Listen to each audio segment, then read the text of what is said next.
болно тийм. За тэгэхээр энэ бол нөө Prusa-ийн traction control system гэж байдаг. Тэгэхээр дугууны эргэлт их болонгод уртлын дугуй ямар ч ажиллагаагүй болоод зогсдог байгаа. Тэгэхээр энийг яаж салгах талаар, яаж үргэлжилсэн ажилтыг бий болгох талаар та бүхэн зааж өгье. Эхлээд машинаа унтраа. За машин унтраалаа.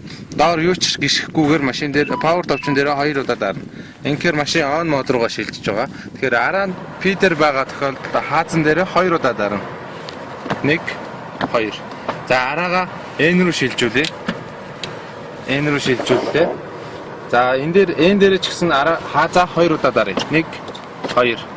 За буцаагаад араагаа P руу шилжүүлнэ. За P руу шилжүүлчихэд бас 2 удаа дарна. 1 2. Ингээд дэлгэцэн дээр ийм анхааруулах санамж гарч ирнэ. Мөн машины дотор ийм зураг, ийм бас зураг гарч ирнэ. Анхааруулах тэмдэгтэй ийм зураг. Тэгэхээр энэ маань одоо traction control system салсан гэсэн үг. Одоо машин өөрөө on мод дээр байгаа учраас машинаа асаан тэгэхээр асаахын тулд таамсаа гიშгээд power төвшин дээр дахиад нэг дарна. За ингээд машин маань асахад явхад бэлэн traction control system нь бол салцсан явраа байна гэсэн. Одоо та бүхэнд зүтгүүлж үзүүлье.